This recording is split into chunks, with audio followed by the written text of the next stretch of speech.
Halo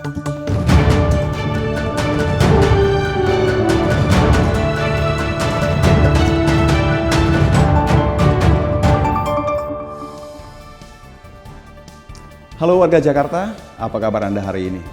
Saya Anton Haryadi, program Berita Jakarta hari ini kembali hadir menjumpai Anda Senin 1 Desember 2025 menghadirkan berita pilihan dan informasi terbaru untuk Anda.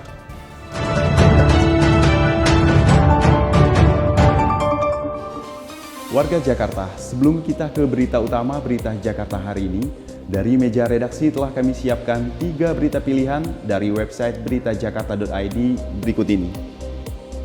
Informasi pertama, PMI DKI Jakarta mengirimkan bantuan berupa 110 kantong darah untuk mendukung layanan kesehatan di Aceh Utara. Bantuan ini adalah bentuk kepedulian dan solidaritas terhadap korban bencana di Sumatera. Pengiriman darah dilakukan melalui jalur udara berkat sinergi antara PMI dan TNI Angkatan Udara agar darah tiba kurang dari 24 jam dengan kualitas terjaga. Selanjutnya, ada informasi dari DPRD DKI Jakarta yang memfasilitasi 6 rancangan peraturan daerah atau Raperda ke Kementerian Dalam Negeri untuk dievaluasi. Raperda yang diajukan antara lain Raperda penyelenggaraan pendidikan, kawasan tanpa rokok, pengelolaan barang milik daerah, jaringan utilitas, hingga perubahan bentuk hukum Pamjaya menjadi Perseroda. Hasil evaluasi nantinya akan menyempurnakan Raperda sebelum disahkan dalam rapat paripurna. Selanjutnya, Gubernur DKI Jakarta Pramono Anung menggelar pertemuan dengan diaspora Indonesia di Berlin, Jerman. Peran strategis diaspora dibutuhkan untuk berkolaborasi dalam transfer ilmu dan teknologi.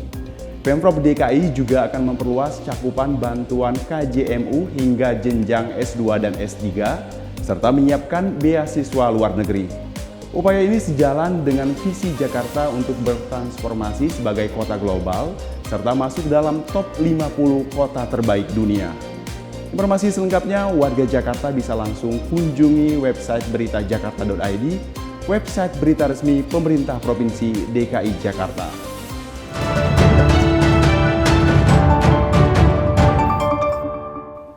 Kita beralih ke berita pertama, Berita Jakarta hari ini.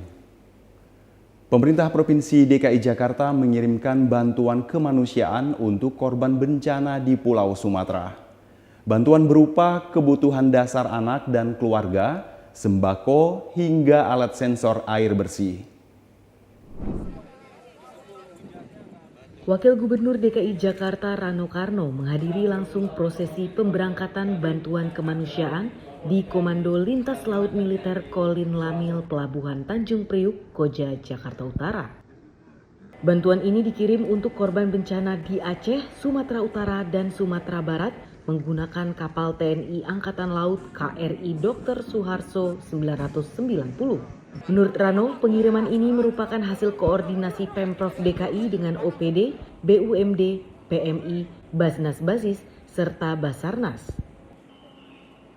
Jakarta siap apabila memang dibutuhkan bantuan selanjutnya. Sekali lagi terima kasih kepada Bapak Kasal yang telah juga membantu Jakarta menyampaikan bantuan dari masyarakat Jakarta untuk masyarakat kita di Aceh, di Sumatera Utara, dan juga di Padang.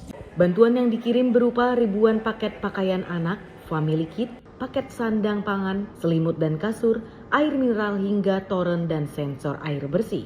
Rano menegaskan bantuan ini adalah wujud kepedulian masyarakat Jakarta untuk membantu saudara-saudara di Sumatera. Ia berharap logistik yang dikirim dapat meringankan beban masyarakat serta mendukung percepatan pemulihan di wilayah terdampak. Tim Berita Jakarta melaporkan. Beralih ke berita selanjutnya. Menyambut Hari Disabilitas Internasional, pemerintah Provinsi DKI Jakarta membagikan kartu layanan gratis atau KLG transportasi umum kepada penyandang disabilitas.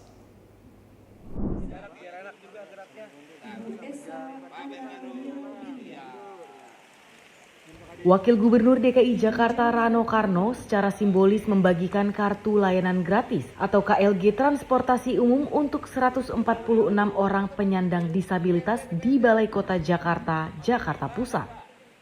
Rano mengatakan ini merupakan bentuk komitmen Pemprov DKI dalam memastikan seluruh warga, khususnya penyandang disabilitas, mendapatkan akses layanan publik yang setara.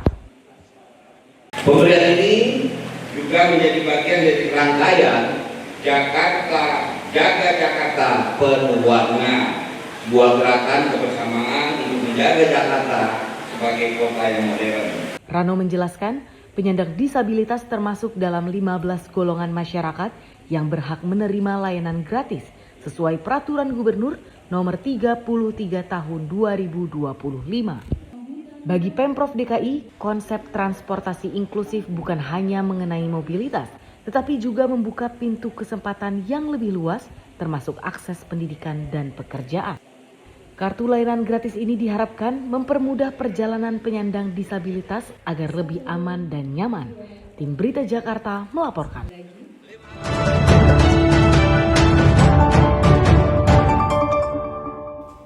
Kita masuk ke segmen Info Jakarta. Informasi bagi pengguna Transjakarta, hari ini Transjakarta memberlakukan modifikasi pada sejumlah rute Mikrotrans. Pengguna Transjakarta dapat melihat titik pemberhentian terkini melalui aplikasi TJ Transjakarta. Berikut informasi selengkapnya.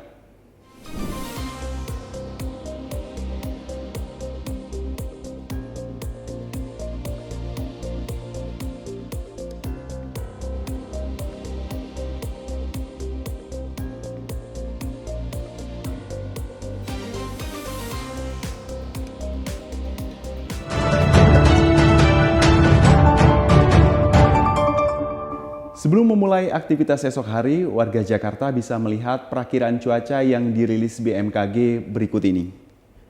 Dikutip dari laman bmkg.go.id pada Selasa 2 Desember 2025, sebagian besar wilayah Jakarta akan diguyur hujan ringan. Wilayah yang diperkirakan akan diguyur hujan ringan yakni Jakarta Utara, Jakarta Selatan, dan Jakarta Timur. Untuk di Kepulauan Seribu akan diperkirakan hujan disertai petir, sementara di Jakarta Pusat dan Jakarta Barat diperkirakan akan berawan. Suhu udara diperkirakan antara 25 hingga 31 derajat Celcius. Masyarakat diimbau tetap waspada terhadap perubahan cuaca. Demikian program Berita Jakarta hari ini, saya Anton Haryadi dan tim yang bertugas pamit undur diri. Menyongsong 5 abad Jakarta, jati diri Indonesia, megapolitan dunia. Sampai jumpa.